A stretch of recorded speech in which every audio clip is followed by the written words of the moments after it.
నమస్తే. ప్రతి సంవత్సరం గణతంత్ర దినోత్సవం రోజున భారతదేశంలో ఉన్న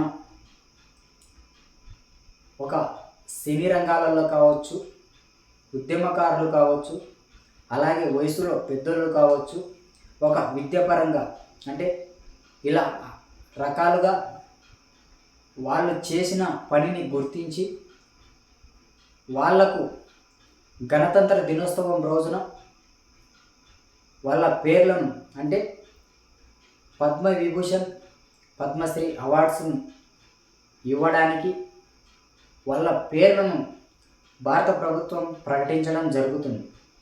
సో అందులో భాగంగా ఆంధ్రప్రదేశ్, తెలంగాణ రాష్ట్రానికి సంబంధించి ఎంఆర్పిఎస్ వ్యవస్థాపక అధ్యక్షులు మందాకృష్ణ మాదిగన్న గారికి పద్మశ్రీ అవార్డు ఇవ్వడానికి పేరును అనౌన్స్మెంట్ చేయడం జరిగింది. అలాగే హిందూపురం ఎమ్మెల్యే సినీ నటుడు నందమూరి బాలకృష్ణ గారికి పద్మవిభూషణ్ అవార్డ్స్ ఇవ్వడానికి పేరును అనౌన్స్మెంట్ చేయడం జరిగింది. వీరితో పాటు మరో 4-5 మందికి అవార్డ్స్ ఇచ్చేందుకు వారి పేర్లను కూడా ప్రకటించడం జరిగింది. సో అయితే 2 రోజుల కిందట భారత ఉపరాష్ట్రపతి ముర్ము గారి చేతుల మీదుగా ఈ ఎవరైతే పద్మవిభూషణ్, పద్మశ్రీ అవార్డ్స్కు అర్హులో వారికి ముర్ము గారి చేతుల మీదుగా ఇవ్వడం జరిగింది. సో అందులో భాగంగా దాదాపుగా ఈ సంవత్సరం వచ్చేసి 139 మందికి ఇవ్వడం జరిగింది.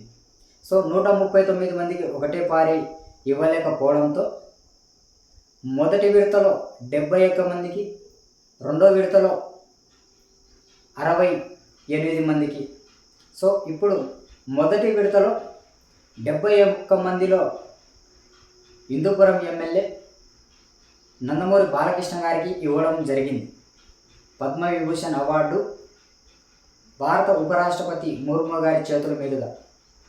అలాగే ఇప్పుడు నందమూరి బాలకృష్ణ గారికి ఇచ్చారు కదా, ఎంఆర్పిఎస్ వ్యవస్థాపక అధ్యక్షులు మందాకృష్ణ మాదిగన్న గారికి ఇచ్చారేమో అనే ఆలోచనతో యూట్యూబ్, అనేక రకాలుగా సోషల్ మీడియా రంగాలలో ఎంఆర్పిఎస్ అనుబంధ సంఘాలంతా వాళ్ళు అందరూ ఆయనకు పద్మశ్రీ అవార్డు ముర్ము గారి చేతుల మీదుగా ఇచ్చారేమో అని చర్చ చేయడం జరుగుతుంది.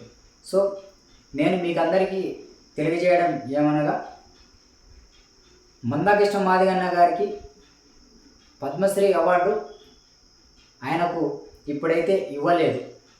ఎందుకంటే ఎక్కువ మంది ఉండడంతో ఆయనకు మొదటి విడతలో ఆయనకు ఇవ్వలేదు.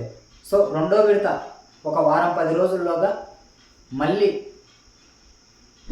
భారత ఉపరాష్ట్రపతి ముర్ము గారి చేతుల మీదుగా ఎంఆర్పిఎస్ వ్యవస్థాపక అధ్యక్షులు మందాకృష్ణ మాదిగన్న గారికి రెండో విడతలో పద్మశ్రీ అవార్డు ఇవ్వడం జరుగుతుంది. థ్యాంక్ యూ, ధన్యవాదాలు.